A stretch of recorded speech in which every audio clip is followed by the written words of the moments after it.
स्वागत है दोस्तों। आज की वीडियो में मैं आप सभी को खेलो इंडिया 2022 के जो इवेंट्स जून महीने में होने वाले हैं उनके बारे में मैं आप लोगों को कंप्लीट डिटेल समझाने वाला हूं। यहाँ पर रजिस्ट्रेशन कैसे करना है, बहुत सारे बच्चों का सवाल है, तो उसके बारे में भी डिटेल्स बताई जाएगी। एज क्राइटेरिया क्या है, कितने एज के बच्चे यहाँ पर अप्लाई कर सकते हैं, वो भी डिटेल्स बताई जाएगी। कोचेस एक सेक्शन आता है रजिस्ट्रेशन फॉर्म के अंदर जहां पर कोचेस की इंफॉर्मेशन देनी पड़ती है, तो वो कैसे हम दे सकते हैं, कौन से बच्चे जा सकते हैं, कैसे जा सकते हैं, और भी बहुत सारी डिटेल्स मैं आप सभी को इस वीडियो में समझाने वाला हूं। मैं आप सभी को गारंटी दे सकता हूं, अगर आप इस वीडियो को कंप्लीट देखते हो 2022 के जो खेलो इंडिया है उनके बारे में आप लोगों को कंप्लीट इंफॉर्मेशन मिल जाएगी। अगर आप इस चैनल के ऊपर पहली बार आ रहे हो और अगर आपको स्पोर्ट्स से रिलेटेड और ज़्यादा डिटेल्स रिक्वायर्ड है तो अभी के अभी आप लोग इस चैनल को सब्सक्राइब कर लो। बहुत ज़्यादा वैल्यूबल ये चैनल आप सभी के लिए बनने वाला है।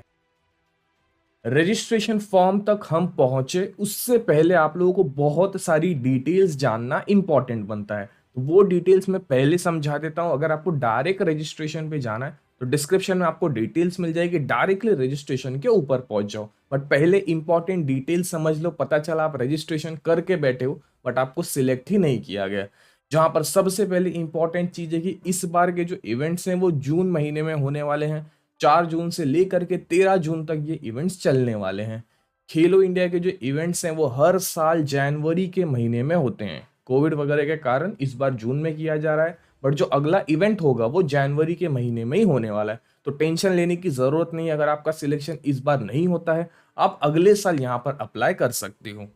खेलो इंडिया के जो गेम्स हैं वो 6 अलग अलग स्टेट के अंदर कंडक्ट करवाए जाते हैं, जिनका डिटेल्स आप यहाँ पर देख सकते हो। इस बार सारे के सारे इवेंट हरियाणा में होने वाले हैं। खेलो इंडिया इवेंट से प्लेयर को फायदा क्या होता है, देखो इस चीज के ऊपर 2 वीडियो बना दी गई जिसके अंदर कंप्लीट डिटेल एक्सप्लेन कर दी गई थी। बट अभी नोटिफिकेशंस आ चुकी है तो हम इनके बारे में और ज्यादा डिटेल समझ रहे हैं। बट डिस्क्रिप्शन को चेक करते हुए जाना, बहुत सारी इंपॉर्टेंट वीडियोस आपको वहां पर मिल जाएगी। यहाँ से जो भी इवेंट्स रहते हैं, अगर आर्चरी का हो गया, एथलेटिक्स का हो गया, तो ऐसे ही हर एक इवेंट में से दो दो बच्चों को सिलेक्ट किया जाता है, जिन बच्चों को साल का 5 लाख रुपया उनकी स्पोर्ट्स डेवलपमेंट के पीछे खर्च किया जाता है। तो ऐसे ही हर एक इवेंट के दो दो बच्चों को सिलेक्ट किया जाएगा और उन सभी को 5 लाख रुपया पर साल का दिया जाएगा, जो कि 8 साल तक चलने वाला है। ओके। खेलो इंडिया का जो रजिस्ट्रेशन है वो आप लोग ऑनलाइन कर सकते हो, बट ऑनलाइन करने से ज्यादा इंपॉर्टेंट क्या है कि आप लोग एक नेशनल विनर रहना चाहिए, या फिर आप लोग नेशनल की जो क्वालिफिकेशंस है उन चीज को आप लोग कंप्लीट करना ही चाहिए। इसको थोड़ा और डिटेल में समझाने की कोशिश करता हूं। अगर आप एथलेटिक्स सेक्टर से बिलोंग करते हो तो एथलेटिक्स सेक्टर का 100 मीटर का, मान लो 100 मीटर का जो नेशनल के जो स्टैंडर्ड्स रहेंगे उन चीजों को आप लोगों को क्वालिफाई करना ही पड़ेगा।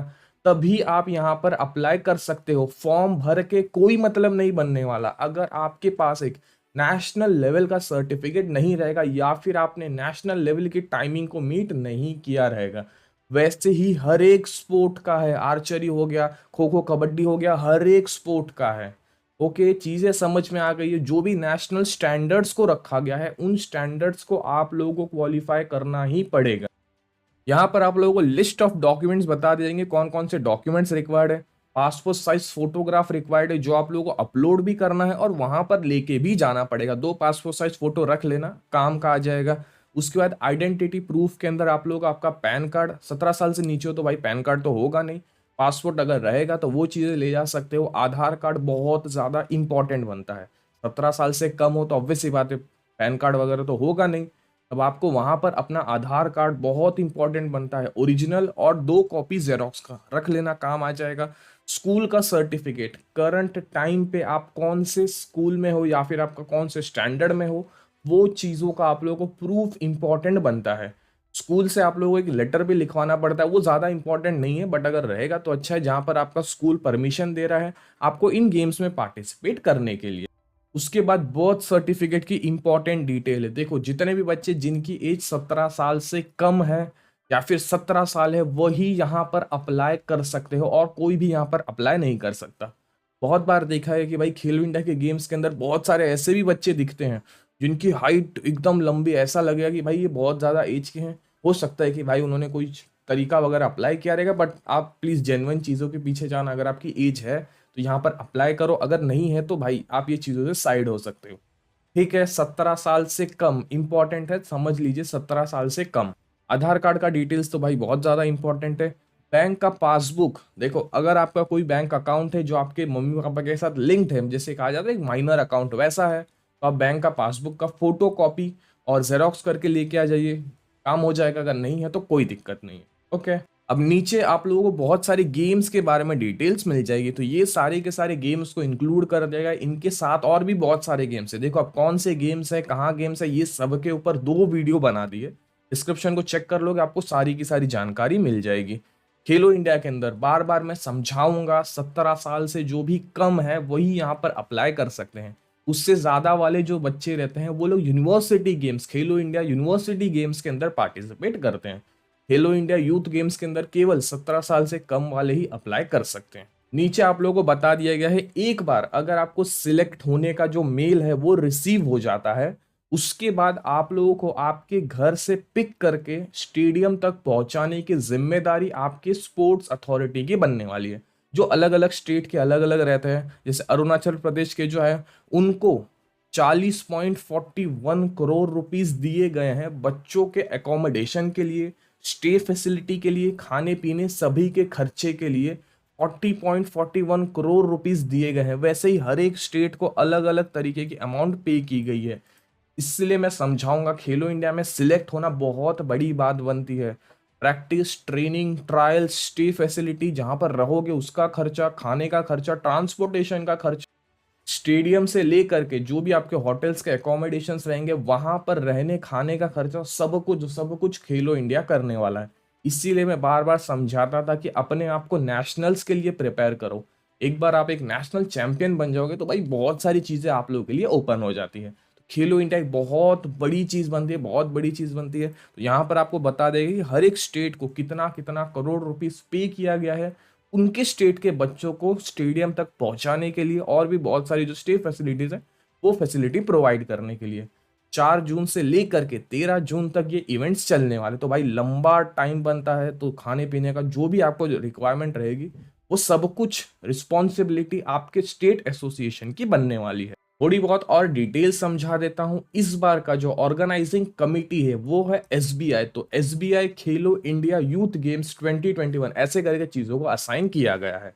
ओके, यहाँ पर टोटल 8,000 के करीब एथलीट्स पार्टिसिपेट करने वाले हैं। यहाँ पर जो स्टेडियम वगैरह रहता है उसके अंदर भी लाखों के तादाद में स्पेक्टेटर्स आने वाले हैं। जैसे हम क्रिकेट मैच देखते हैं ना तो बहुत सारे लोग रहते हैं, तो वैसा फैसिलिटी प्रोवाइड की जाएगी। देखो कोविड वगैरह का कार्यक्रम चल रहा है तो हो सकता है कि भाई ये फैसिलिटी ना हो, बट अभी के टाइम के लिए रखा गया है। इसके ऊपर अगर वीडियो रिक्वायर्ड रहेगी कि भाई यहाँ पर कैसे हम मैच देखने के लिए जा सकते हैं, तो एक वीडियो बना दी जाएगी। इवेंट्स जो है 5 अलग अलग लोकेशन के ऊपर किए जाएंगे। तो 5 अलग अलग लोकेशन लिए गए हैं जहां पर एक साथ इवेंट होने वाले। अब आप खुद सोच के देखो भाई, इतने सारे इवेंट्स बनने वाले हैं तो कैसे निकालेंगे, ठीक है। तो इसलिए एक टाइम पर 5 अलग अलग लोकेशंस के ऊपर गेम्स को कंडक्ट करवाया जाएगा। अब मैं आप लोगों को थोड़े बहुत और इंपॉर्टेंट सिलेक्शन क्राइटेरिया के बारे में डिटेल बता देता हूं, और उसके बाद अंत में हम डायरेक्टली रजिस्ट्रेशन वाला डिटेल समझ के इस वीडियो को अंत कर देंगे। अब जो आप अपनी स्क्रीन के ऊपर देख रहे हो ये है सिलेक्शन स्टैंडर्ड इंडिविजुअल गेम के लिए। जैसे एथलेटिक्स का जो इंडिविजुअल गेम्स हो गया उनके उसमें कैसे सिलेक्ट किया जाता है, वैसे आर्चरी हो गया अगर इंडिविजुअल है। तो ऐसे जो भी इंडिविजुअल गेम्स हैं जिसके अंदर आप अकेले पार्टिसिपेट कर रहे हो उनका सिलेक्शन स्टैंडर्ड मैं आप लोगों को समझाने वाला हूँ। देखो ये टॉपिक के ऊपर ऑलरेडी वीडियो बना दी गई है, बट मैं आप लोगों को थोड़ा ब्रीफ अभी समझा देता हूँ जो अपडेट्स मुझे 3-4 दिन के अंदर मिल चुके हैं। जो सिलेक्शन स्टैंडर्ड है सारे के सारे इंडिविजुअल गेम्स के लिए बनने वाले हैं। टॉप 8 प्लेयर जो SGFI के अंदर हैं, टॉप के 8 प्लेयर उस गेम के, अगर आप 100 मीटर गेम की बात कर रहे हो तो जो नेशनल SGFI कंडक्ट करवाता है उनके जो टॉप के 8 प्लेयर हैं वो लोग यहाँ पर अप्लाई कर सकते हो, ठीक है। उसके बाद 4 जो बनने वाले हैं वो रहेंगे नॉमिनेशंस फ्रॉम फेडरेशंस। यहाँ पर AFI आ जाती है, NSFOI आ जाती है, और भी बहुत सारी जो रिकॉग्नाइज्ड फेडरेशंस हैं उनका यहाँ पर डिटेल्स रिक्वायर्ड रहता है। इसके अंदर एएफआई जो है वो लगभग 2 के करीब स्पॉट ले लेती है और जो 2 बचता है वो रिकॉग्नाइज्ड फेडरेशन की तरफ जाता है। उसके बाद एक जो प्लेयर रहेगा वो आ जाएगा सीबीएसई क्लस्टर की तरफ से और एक जो रहेगा वो रहेगा होस्ट स्टेट की तरफ से। मतलब फिलहाल के टाइम के पर हरियाणा स्टेट इन चीजों को होस्ट कर रहा है, तो हरियाणा का एक बच्चा भेजा जाएगा हरियाणा स्टेट एसोसिएशन की तरफ से जो इन गेम्स में पार्टिसिपेट करने वाला है। उसके बाद 2 रहेंगी वाइल्ड कार्ड एंट्रीज। अब वाइल्ड कार्ड एंट्रीज कैसी रहेंगी कि वो बच्चे जो कभी कोई टाइम के ऊपर एथलेटिक्स या कोई और गेम में थे, कोई कारणवश इंजरी हो गई रहेगी या फिर कोई भी कारणवश उन्होंने इन चीज़ों को छोड़ दिया है, अब वो दोबारा से आना चाहते हैं बट उनके पास एक नेशनल का सर्टिफिकेट है, वो नेशनल स्टैंडर्ड्स को क्वालिफाई करते हैं, अब वो अप्लाई करना चाहते हैं, तो वो लोग वाइल्ड कार्ड एंट्री वाले सेक्शन के अंडर आते हैं। अब यहाँ पर जो ट्रायल्स होते हैं वो ट्रायल्स किन को देना नहीं पड़ता है। ऊपर का जो टॉप के हैं इनमें अगर जो भी टॉप के 4 एथलीट्स रहेंगे, समझने की कोशिश करो, इनके अंदर टोटल 8 है, ठीक है, तो 8 में जो जो 4 टॉप के एथलीट्स रहेंगे, एथलेटिक्स की अगर बात कर लो कि भाई जो टॉप के 4 रहेंगे 100 मीटर के जो कम टाइम लेते हैं उन लोगों को डायरेक्टली भेज दिया जाएगा। ओके, तो टोटल 2 हीट रहती है, ऐसा समझो 100 मीटर का जो इवेंट रहता है ना उसके अंदर टोटल 2 हीट रहती है। पहली हीट के अंदर टोटल 8 प्लेयर रहते हैं, दूसरी हीट के अंदर 8 प्लेयर रहते हैं, ऐसे करके टोटल 16 प्लेयर्स एक गेम के लिए क्वालिफाई करते हैं जो 100 मीटर का, ठीक है, बाकी सारे गेम्स का डिफरेंट रहता है बट 100 मीटर का जो इवेंट है उसके लिए 2 हीट रहती है, 8-8 प्लेयर की 2 रहती है, टोटल 16 प्लेयर बनते हैं। तो यहाँ से जो टॉप के 4 प्लेयर्स हैं वो डायरेक्टली चले जाते हैं पहली हीट के लिए। ओके, उसके बाद जो 4 प्लेयर बढ़ते हैं, टोटल 8 प्लेयर लगते हैं, ठीक है, समझने का थोड़ा कोशिश करो, डिफिकल्ट बनेगा बट हाँ समझने में आसानी होगी। तो यहाँ पर जो टोटल 8 प्लेयर को सिलेक्ट किया जाता है उनमें से जो टॉप पहले के जो टॉप 4 रहते हैं उनको डायरेक्टली भेज दिया जाता है। उसके बाद के जो 4 रहते हैं वो बच्चे जाते हैं ट्रायल्स के लिए। अब ट्रायल्स के अंदर क्या क्या होता है ये हम थोड़ा समझने की कोशिश करते हैं। तो यहाँ से 4 प्लेयर जाते हैं, यहाँ से 4 प्लेयर जाते हैं ट्रायल्स के लिए नॉमिनेशन फेडरेशन के अंदर से। अब इसमें क्या क्या रहता है, एएफआई के जो टॉप के 2 प्लेयर हैं, ठीक है, 100 मीटर की मैं बार बार बात कर रहा हूँ, एएफआई के जो 100 मीटर के इवेंट के जो टॉप के 2 प्लेयर हैं वो 2 प्लेयर ऑलरेडी सिलेक्ट कर लिए जाते हैं। उसके बाद यहाँ पर टोटल देखो 4 स्पॉट है, ठीक है, 4 स्पॉट है ना, इसके अंदर जो बाकी 2 प्लेयर बचते हैं उन स्पॉट्स के लिए बाकी सारी फेडरेशन एनएसएफआई की और भी बहुत सारी रिकॉग्नाइज्ड फेडरेशन है, तो वो अपने बच्चे भेजते हैं, उनका यहाँ पर गेम्स का सिलेक्शन होता है। अब एनएसएफआई का सिलेक्शन अगर आप चाहते हो तो उसके लिए आप लोगों को जो भी गेम में अगर 100 मीटर गेम में बिलोंग करते हो तो कम से कम नहीं तो 3 गोल्ड मेडल की रिक्वायरमेंट रहती है, तभी आप यहाँ पर खेलो इंडिया के ट्रायल्स में पार्टिसिपेट कर सकते हो। समझ में आ गई चीजें। तो यहाँ से जो 2 प्लेयर का जो स्पॉट है उस स्पॉट के लिए यहाँ पर 2 प्लेयर भाई कॉम्पीट करते हैं, ट्रायल्स के लिए जाते हैं। उसके बाद वाइल्ड कार्ड एंट्री का जो 2 का स्पॉट है उस 2 के स्पॉट के लिए जो बच्चे आते हैं वो बच्चे यहाँ पर पार्टिसिपेट करते हैं। तो टोटल यहाँ पर आप देख लो 8 प्लेयर का जो स्पॉट बचता है उस स्पॉट के लिए इतने सारे बच्चे कॉम्पीट करते हैं। ठीक है, समझ में आएगा चीजें कि देखो 2 हीट रहता है, मैं 100 मीटर की बात करूं फिलहाल के टाइम पे 8-8 का 2 हीट रहता है जिसके अंदर टोटल के करीब 16 प्लेयर्स बनते हैं। ओके, इसके अंदर से 4 प्लेयर निकलेंगे, इसके अंदर से 4 प्लेयर निकलेंगे तो टोटल हो जाएंगे 8 प्लेयर। तो इनका जो रहता है वो रहता है फाइनल इवेंट। ठीक है, समझ में आ गई चीजें, थोड़ी बहुत आइडिया पड़ गई रहेगी। तो टोटल ऐसे करके 8 प्लेयर को पिक किया जाता है जो जाते हैं फाइनल्स खेलने के लिए। ठीक है, तो मतलब खेलो इंडिया के अंदर सिलेक्शन पाना इसका मतलब क्या कि आप डायरेक्टली सेमीफाइनल के लिए क्वालिफाई कर चुके हो। ऐसे ही अलग अलग गेम का अलग अलग स्टैंडर्ड्स रहता है, ये मैं केवल आपको 100 मीटर के बारे में बता रहा हूँ। ठीक है, समझ में आ गई चीजें। कोई भी डाउट रहेगा कमेंट सेक्शन को ओपन रखा गया, आप वहां पर चीजें पूछ सकते हो। संडे को एक Q&A करके मतलब आपके जो भी क्वेश्चंस रहेंगे उन क्वेश्चंस को लेकर के एक सेपरेट ही वीडियो बनाई जाएगी। तो संडे शाम को आपको वो वीडियो मिल जाएगी जहां पर आपके जो भी क्वेश्चंस रहेंगे सभी क्वेश्चंस को पिक करके उस एक वीडियो में बताया जाएगा। ठीक है, समझ में आ गई ये चीजें, टोटल कैसे ये चीजों को डिवाइड कर दिया गया है। 8 प्लेयर में से 4 प्लेयर ऑलरेडी चले जाते हैं इस हीट के लिए, डायरेक्ट क्वालिफाई करते हैं जो टॉप के प्लेयर रहते हैं। सीबीएसई क्लस्टर से भी डायरेक्ट चले जाता है। नॉमिनेशन फेडरेशन मतलब हमारा जो एएफआई हो गया उसमें से 2 प्लेयर चले जाते हैं। और होस्ट स्टेट जो भी स्टेट इन गेम्स को कंडक्ट करवाता है वो अपने प्लेयर्स को भेज देता है डायरेक्टली पहले हीट के लिए। ओके, दूसरा जो हीट रहता है उसके लिए प्लेयर्स ट्रायल दे करके आते हैं। ठीक है, समझ में आ गई चीजें कि कैसे इंडिविजुअल गेम्स को कंडक्ट करवाया जाता है। अब हम समझते हैं खेलो इंडिया के टीम गेम्स, टीम का जो गेम्स होता है उसके लिए प्लेयर्स को कैसे सिलेक्ट किया जाता है। देखो ये चीज बहुत ज्यादा कॉन्फिडेंशियल रखी गई, मतलब आधे से ज्यादा प्लेयर्स को बताई ही नहीं गई है कि सिलेक्शन कैसे लिया जाता है। बहुत सारे टाइम इंडिविजुअल बेस के ऊपर लिया जाता है, मतलब अलग अलग जगहों से प्लेयर्स को पिक किया जाएगा, टीम की फॉर्मेशन होगी और फिर जाकर के उनके गेम्स होने वाले हैं। बहुत सारे टाइम एक टीम को ही पूरा उठा लिया जाता है, ऐसे भी किया गया। तो वो सिलेक्शन का जो फैक्टर है वो सब कुछ खेलो इंडिया की सिलेक्शन कमेटी के ऊपर रखा गया। उनको कैसे चीजों को सिलेक्ट करना है वो उस तरह से चीजों को सिलेक्ट करते हैं। बट जो स्टैंडर्ड्स रखे गए हैं वो कुछ इस प्रकार के हैं कि टॉप की जो 4 प्लेयर्स बनने वाले हैं वो एसजीएफआई की तरफ से आने वाले हैं। एसजीएफआई का मतलब है school game federation of India, ना ही स्टूडेंट गेम्स और कौन कौन सा फालतू फेडरेशन है उसका नहीं है। School games federation of India he original SGFI बनने वाली है। उसके बाद दो जो प्लेयर्स बनने वाले हैं वो रहने वाले नॉमिनेशन फेडरेशन की तरफ से। अब यहाँ पर टीम गेम्स में क्या आ सकता है, वॉलीबॉल आ सकता है, कबड्डी आ सकता है, खो खो आ सकता है, बहुत सारे और भी गेम्स आते हैं, ठीक है।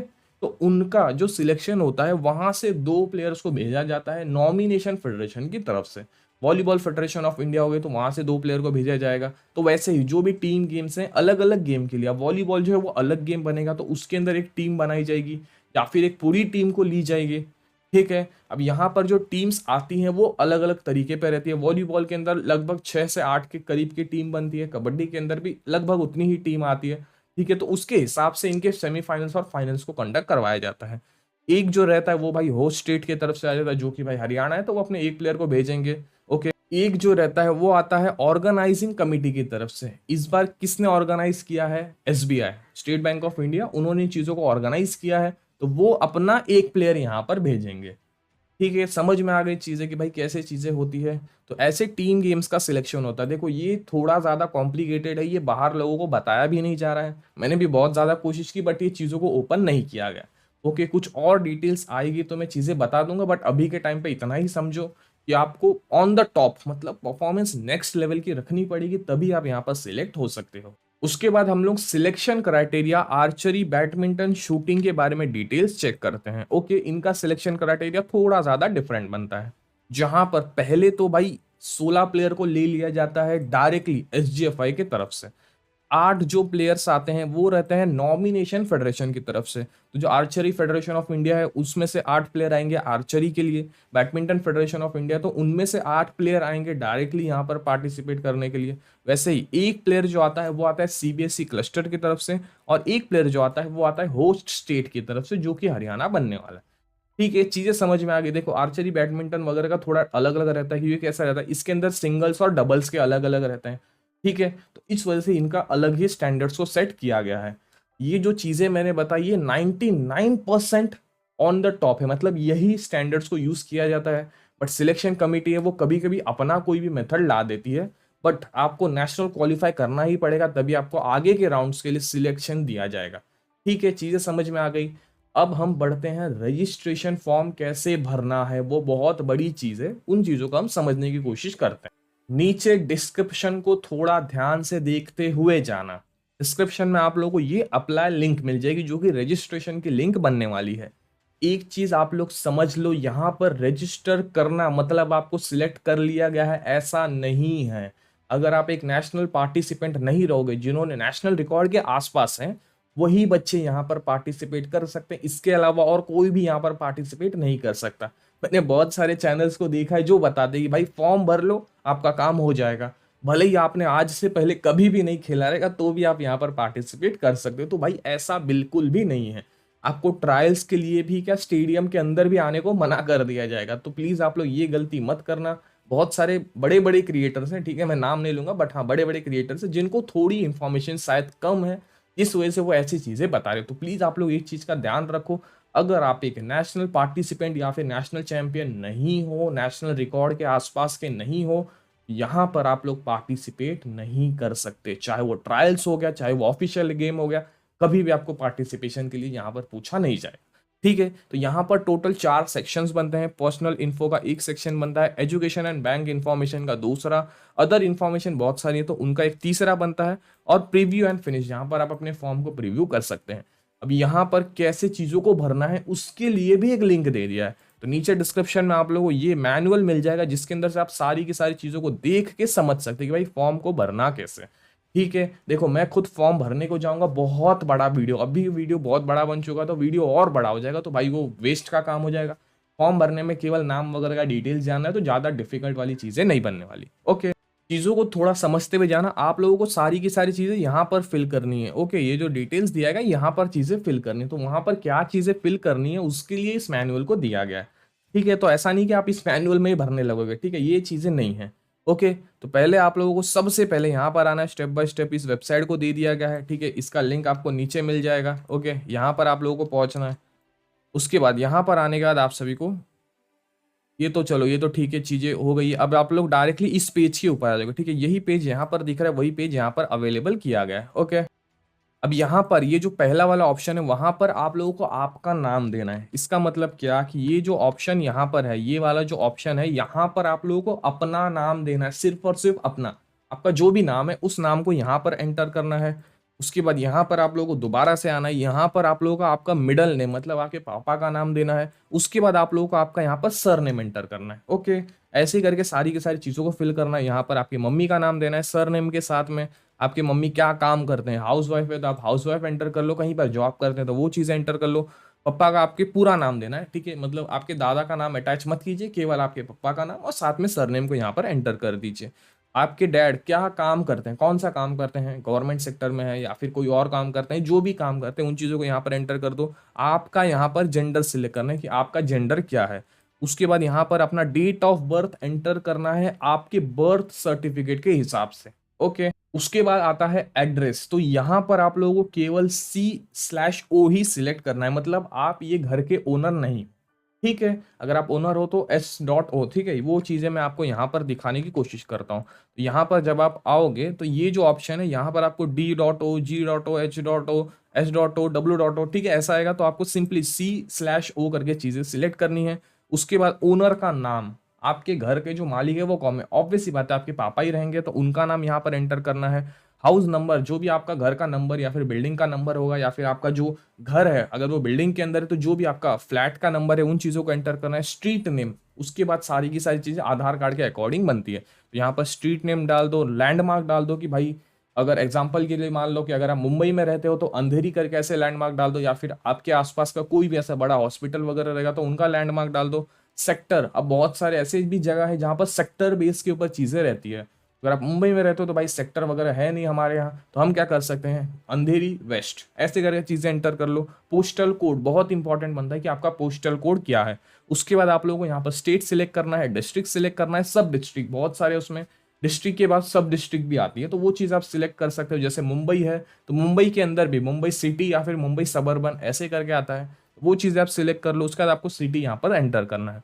अगले में आप लोगों को अपना मोबाइल नंबर ध्यान से देना है। उसके बाद आप लोगों को आपका अल्टरनेट, बहुत सारे लोग ऐसे थे दो दो सिम यूज करते हैं तो दोनों नंबर देना है। यहाँ पर अपना मेल, ये दो तीन चीज बहुत बहुत ज्यादा इंपॉर्टेंट बनती है, मोबाइल नंबर और मेल आईडी। देखो इनके ही ऊपर नोटिफिकेशन आती है आपको सिलेक्ट किया गया है कि नहीं किया गया। ओके, चीजें समझ में आ गई। एक बार जब आप अपना यहाँ पर फॉर्म भर लोगे, जब वो चीजें खेलो इंडिया के ऑफिशियल के ऊपर पहुंचेगी तो वो क्या करेंगे, चेक करेंगे आपके नाम के साथ कौन कौन से रिकॉर्ड्स अटैच्ड है। यहाँ पर भी अगर आप अपने डॉक्यूमेंट्स अपलोड करोगे तो उन चीज़ों को वेरीफाई किया जाएगा कि आप कौन कौन से गेम्स में जा चुके हो, या फिर आप कौन से गेम में खेलो इंडिया के अंदर पार्टिसिपेट करना चाहते हो, और आपकी क्या स्टैंडर्ड्स है या फिर आपके क्या रिकॉर्ड्स हैं। ठीक है, अगर आप रिकॉर्ड्स को मीट नहीं करोगे आपको सिलेक्ट नहीं किया जाएगा, और सिलेक्ट नहीं किया गया है ऐसा जो नोटिफिकेशन ये बहुत कम आता है। ठीक है, जिन बच्चों को आता है कि भाई नहीं सिलेक्ट किया गया तो समझ में आता है, बट जिनको नहीं आता है इसका मतलब ये नहीं कि आपको सिलेक्ट किया गया है। आपको वहां पर स्टेडियम पे पहुंचना है। स्टेडियम पे पहुंचना कैसे है, सारा का सारा काम खेलो इंडिया और आपकी जो स्टेट एसोसिएशन है उनका है, तो आपको कुछ भी टेंशन लेना नहीं है। एक बार आपको नोटिफिकेशन आ गई उसके बाद आपको सिर्फ और सिर्फ अपनी स्टेट एसोसिएशन को कांटेक्ट करना है, बस इतना ही काम बनने वाला है। वो सब कुछ आपको मेल के ऊपर भेज दिया जाता है। ओके, चीजें समझ में आ रही क्या करना पड़ता है। नंबर जो आपने दिया है इनके ऊपर आप लोगों को मैसेजेस भेजे जाते हैं, और यहाँ पर मेल के ऊपर आपको कंप्लीट डिटेल भेज दिया जाता है कि आपका गेम कौन से दिन के ऊपर है, कहाँ से आपको बस या फिर जो भी आपको फैसिलिटी दी जाएगी वो कैसे लेना है। ओके, उसके बाद यहाँ पर आप लोगों को अपना गेम सिलेक्ट करना है कि आप कौन से गेम से बिलोंग करते हो। पहले में तो जनरली आएगा, दूसरे में आपको स्पोर्ट गेम सिलेक्ट करना है। अगर आप आर्चरी, एथलेटिक्स, बैडमिंटन, बास्केटबॉल जो भी गेम है उन चीज़ों को सिलेक्ट कर लो। ओके, उसके बाद आपको सिलेक्ट करना है इवेंट टाइप, हर्डल है, जंप इवेंट है, मिडल एंड लॉन्ग डिस्टेंस की रनिंग है, स्प्रिंट है, 100-200 मीटर हो गए, थ्रो इवेंट है, क्या है, उन चीज़ों को यहाँ पर सिलेक्ट करना है। उसके बाद इंपॉर्टेंट चीज़ है आपके ट्रैक्स और जो भी आपके टी शर्ट्स है उनका मेजरमेंट देना। देखो, अगर आप खेलो इंडिया के अंदर सिलेक्ट होते हो तो भाई ये चीज़ें आपको फ्री में ही मिल जाती है। ओके, बहुत सारे मैंने यूट्यूबर्स को देखा है जो भाई ऐसे कपड़े पहन के वीडियोस बनाते हैं और आपको लगता है कि भाई उन्होंने सचमुच में खेलो इंडिया के अंदर पार्टिसिपेट किया। तो ऐसा बिल्कुल भी नहीं है। 200-250 रुपए में भाई वो टी शर्ट्स मिल जाती है तो कोई बड़ी बात है नहीं। ठीक है, खेलो इंडिया जो ऑफिशियली चीज़ों को भेजता है वो अलग चीज़ होती है, बट हाँ ऐसी चीज़ें आपको ऑफलाइन भी मिल जाएगी तो भाई वो ज़रूरत है नहीं। ठीक है, तो ये चीज़ें आपको समझना है। कोई भी ऐसा आदमी जो जर्सी पहन के वीडियो बना रहा है तो जरूरत नहीं है कि भाई वो आदमी खेलो इंडिया में खेला होगा। ओके, चीजें समझ में आ गई, तो वो आपको यहाँ पर अपना कंप्लीट मेजरमेंट देना पड़ेगा। तो आपको अगर नहीं समझ में आता रहेगा तो आपकी जो भी टी शर्ट फिट वाली रहेगी अच्छी वाली, तो उसका मेजरमेंट वगैरह पीछे टैग वगैरह से देख लेना तो आपको समझ में आ जाएगा, क्योंकि यही कपड़े आपको वहां पर यूज करने हैं। ठीक है, मतलब ऐसा कंपलसरी नहीं है, बट हाँ आपको दिए जाएंगे तो अगर आपके साइज के रहेंगे तो ऑब्वियस सी बात है अच्छी बात बनने वाली है। ओके, उसके बाद नीचे आप लोगों को log in ID password create करना है। तो ये चीज़ें थोड़ा ज़्यादा कॉन्फिडेंशियल रखना है, मतलब थोड़ा डिफिकल्ट बनाना है। अब ये कैसे आप लोग बना सकते हो, पहले आप लोग आपका नाम लिखो। जैसे अगर आपका नाम, मेरा नाम है अमर, ठीक है, अमर जायसवाल @ का सिंबल आता है, पता है, @ आपका आगे फोन नंबर डाल दो, सिंपल इतना करके आप एक स्ट्रॉन्ग पासवर्ड क्रिएट करोगे तो आपके लिए अच्छा बनने वाला है। ठीक है, आप कुछ और रख सकते हैं बट ये मेरा सजेशन रहेगा। अच्छा खासा स्ट्रॉन्ग पासवर्ड रहेगा और आपको याद भी रहेगा। ओके, भूलना भी नहीं है। ठीक है, उसके बाद आप लोगों को सेव एंड कंटिन्यू वाले टैब के ऊपर क्लिक करना है, जिसके बाद आपके सामने अगला पेज आ जाएगा जहां पर एजुकेशन एंड बैंक इंफॉर्मेशन वाली चीजों को एंटर करना है। तो वो चीजें हम मैनुअल से समझते हैं, वरना भाई बहुत टाइम जाएगा, मैं चीजों को भरने में लगूंगा। ओके, यहाँ पर जब तक आप सब कुछ सही से नहीं भरते, मतलब अगर कोई भी गलती रहेगी तो यहाँ पर बता दी जाएगी कि हाँ ठीक है आपने अपने नाम में मिस्टेक किया, एड्रेस में मिस्टेक किया, कहाँ पर मिस्टेक किया, वो सब कुछ बता दिया जाएगा। तो आपको वो चीज़ों को रेक्टिफाई करके ही आगे जाना है। देखो, आराम से भरो, कोई घाई नहीं है। ठीक है, बहुत लंबा टाइम तक आप यहाँ पर अप्लाई कर सकते हो, कोई घाई नहीं है। ऐसा कुछ लास्ट डेट नहीं दिया गया है। ठीक है, अगर आप बोलते हैं ना लास्ट डेट नहीं है, इसका मतलब ये नहीं कि आखिरी दिन पे ही भरो। ठीक है, जून से पहले ही भर दो। मैं इतना ही कहूंगा कि जून से पहले ही भर दो। उनको भी नोटिफिकेशन देना, बच्चों को लेके आना वगैरह का कार्यक्रम रहेगा, तो जून से पहले ही भर दो। बहुत सारे बच्चों को नोटिफिकेशन ऑलरेडी भेज दी गई है, जो नेशनल क्वालिफाई करते हैं उन सबको तो भाई भेज दी जाती है। ठीक है, समझ में आ गई चीजें। अब जब आप लोग यहाँ पर सेकंड वाले ऑप्शन के ऊपर आओगे, ये वाला जो ऑप्शन है, जब आप इसके ऊपर आओगे तब सबसे पहले आपसे आपका इंस्टीट्यूट टाइप सेलेक्ट करना है कि भाई आपका इंस्टीट्यूट क्या है, गवर्नमेंट है, प्राइवेट सेक्टर है। इंस्टीट्यूट की आईडी, अब ये इंस्टीट्यूट की आईडी आप लोग अपने इंस्टीट्यूट से पूछिए, वो आपको सारी की सारी चीजें बता देंगे। इंस्टीट्यूट का नाम यहाँ पर आएगा, स्टैंडर्ड क्लास आएगा, आप कौन से स्टैंडर्ड में पढ़ रहे हो, यहाँ पर स्कूल का जो सिटी है, कौन से सिटी में आता है वो चीजें बताना पड़ेगा, स्टेट बताना पड़ेगा, बोर्ड कौन सा है आपका। अब अलग अलग बोर्ड्स रहते हैं, सीबीएसई कोई स्टेट बोर्ड वगैरह रहता है, तो उन चीज़ों को यहाँ पर आप लोगों को सिलेक्ट करना है। ओके, उसके बाद मीडियम सिलेक्ट करना है, इंग्लिश हिंदी कौन सा मीडियम है, उन चीज़ों को सिलेक्ट कर लो। यहाँ पर अपना लैंग्वेज सिलेक्ट कर लो कि आपको कौन सी भाषा में लिखने और पढ़ने को आता है। तो अगर आपको इंग्लिश आता है तो दोनों के दोनों चेक बॉक्सेस को क्लिक कर लो। यहाँ पर अपना लैंग्वेज दे दो कि भाई आप और कौन सी भाषा में चीज़ों से कम्युनिकेट कर सकते हो। ओके, यहाँ पर आप हिंदी एंटर करके आप बोल सकते हो कि हाँ मुझे हिंदी पढ़ने आता है, लिखने को नहीं आता है, तो चेक बॉक्स को मत क्लिक करना। यहाँ पर जो भी एथलीट हैं उनका यहाँ पर नंबर आने वाला है एज पर फेडरेशन। इसका मतलब क्या कि अगर आपने एएफआई के अंदर पार्टिसिपेट किया रहेगा तो आपको एक नंबर दिया जाता है जिसे कहा जाता है एएफआई यूआईडी। ठीक है, एसजीएफआई के अंदर भी वैसे ही रहता है। ओके, चीजें समझ में आ गई है कि क्या वो नंबर का इंपॉर्टेंस बनती है। ठीक है, उस नंबर को यहाँ पर आप लोगों को एंटर करना है। ओके, यहाँ पर आप लोगों को बहुत सारे जगहों पर फोटो प्रूफ्स का फोटो अपलोड करना पड़ेगा। इसका मतलब क्या कि आप लोगों का यहाँ पर आधार कार्ड वगैरह का डिटेल्स अपलोड करना पड़ेगा। तो यहाँ पर आपको एक प्रूफ, बोलते हैं ना, आधार कार्ड, पासपोर्ट, वोटर आईडी, इनमें से कोई ना कोई एक प्रूफ यहाँ पर अपलोड करना पड़ेगा। आधार कार्ड कर दो, ज़्यादा अच्छा बनता है। अब वहाँ पर कैसा दिक्कत होता है कि बहुत सारे बच्चों का जो फोटो वो लेते हैं ना, तो ज़्यादा एमबी का बनता है। ठीक है, तो उसके लिए आप क्या कर सकते हो, स्क्रीनशॉट ले लो, जो आपने फोटो निकाला है ना उसका स्क्रीनशॉट ले लो और फिर अपलोड करने की कोशिश करो, तो आपका काम हो जाएगा। अगर फिर भी नहीं होता है कमेंट कर देना, मैं आपको वहां पर हेल्प प्रोवाइड कर दूंगा। ओके, यहाँ पर जो चीजें बता दी गई है, 1 MB से कम उस फाइल की साइज बननी चाहिए। फोटो जो हम लेते हैं वो लगभग 3-4 MB का बनता है, तो उसको कम करके 1 MB से अंदर लाना ही पड़ेगा। ओके, उसके बाद आप लोगों को आपकी मार्कशीट करंट टाइम पे, अगर आप 10th में पढ़ रहे हो तो आपकी जो 9th की मार्कशीट है उसका आप लोगों को फोटो अपलोड करके और सेम 1 MB से कम उसको भी करना पड़ेगा, तभी आपका काम बनने वाला है। ओके, बैंक अकाउंट डिटेल्स के अंदर आप लोगों को आपका बैंक का जो पासबुक का जो पहला पेज रहता है उसका फोटो लेकर के यहाँ पर अपलोड करना है। देखो अगर है तो अच्छी बात है, नहीं है तो कोई बात नहीं, ठीक है। बहुत सारे ऐसे बच्चे रहते हैं जिनका माइनर अकाउंट रहता है मम्मी पापा के साथ, तो वो यहाँ पर डिटेल्स एंटर कर सकते हैं। तो जैसे कि आपको बता दिया गया है, यहाँ पर आपको कंप्लीट डिटेल्स एंटर करनी है। आधार कार्ड का यहाँ पर नंबर डालना, ड्राइविंग लाइसेंस वगैरह कुछ नहीं है, ये सब चीज़ों को खाली रखना, पासवर्ड खाली रखना।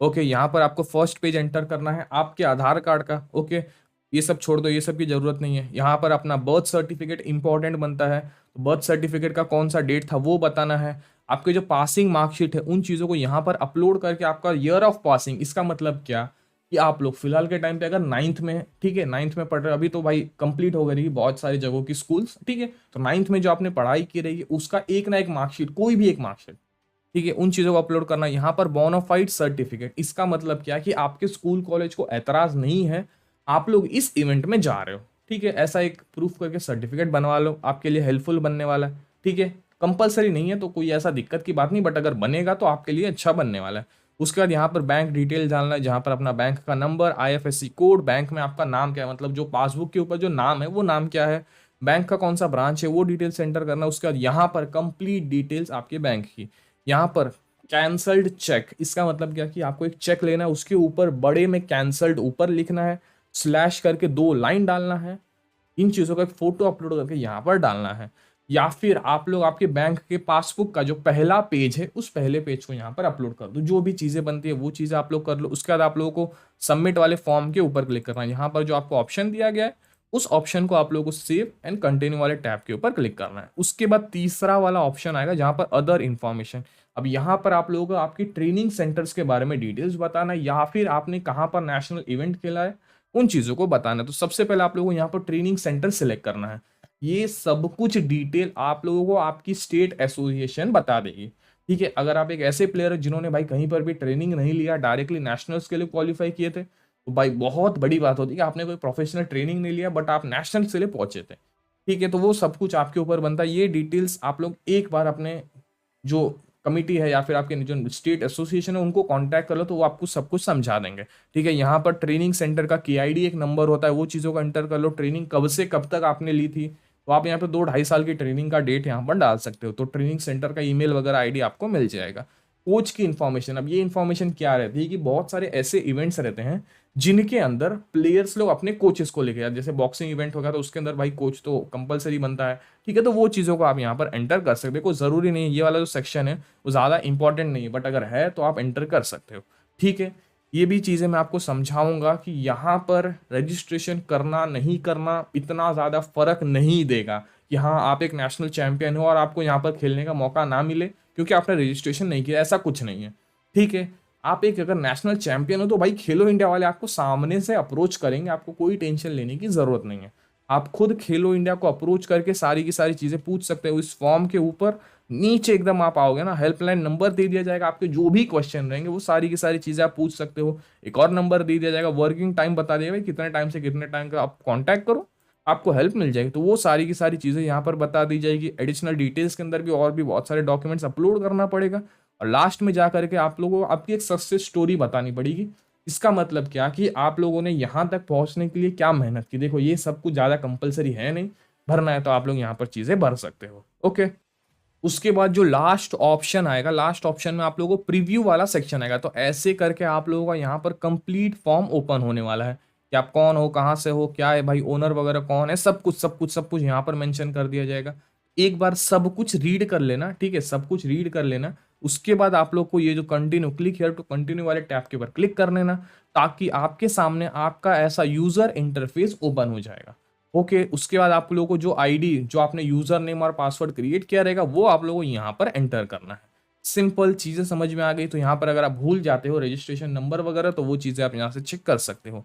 उसके बाद अगर आप लोग अपना यूजर नेम पासवर्ड भूल जाते हो तो जो भी आपने नंबर एंटर किया था उस नंबर के थ्रू यहाँ पर आप अपना आईडी बनवा सकते हो दोबारा से। मतलब क्या कि आपको एक पासवर्ड रिवर्ट करके दे दिया जाएगा। तो यहाँ पर आप अपने ट्रेनिंग्स वगैरह का डिटेल्स चेक कर सकते हो, चीज़ों को अपग्रेड भी कर सकते हो कि हाँ मैं इस इवेंट में गया था। तो ऐसा समझो कि एक पोर्टफोलियो बन जाता है स्पोर्ट्स के ऊपर से। अब पोर्टफोलियो मतलब क्या कि जैसे अपना रिपोर्ट कार्ड रहता है कि आपने इतना साल 1 साल तक आपने कोई भी स्टैंडर्ड में पढ़ाई की, तो आपका एक रिपोर्ट कार्ड जैसे बनता है, तो वैसे ये एथलेटिक्स का एक रिपोर्ट कार्ड बनता है, जहाँ पर आपकी सारी की सारी डिटेल्स मेंशन की जाती है। तो यहाँ पर आप सारी की सारी चीज़ें चेक कर सकते हो। इससे ज़्यादा फ़ायदा नहीं, मैं बार-बार समझाऊँगा, इससे बहुत ज़्यादा फ़ायदा नहीं है कि हाँ, अगर आपने नहीं करवाया तो आपको लेंगे नहीं, ऐसा कुछ नहीं है। ठीक है? अगर आप एक ऐसे एथलीट हो जो बहुत साल पहले नेशनल चैंपियन थे, तो एक बार आप अपने स्टेट एसोसिएशन या फिर आप यहाँ पर कॉन्टैक्ट करके इनको सब कुछ पूछ सकते हो। तो ये था कंप्लीट प्रोसेस रजिस्ट्रेशन फॉर्म के साथ, कंप्लीट डिटेल के साथ।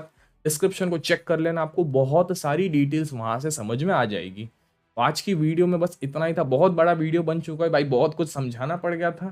तो आज की वीडियो के लिए बस इतना ही था, मिलते एक और नई वीडियो के साथ, तब तक के लिए टेक केयर, जय हिंद।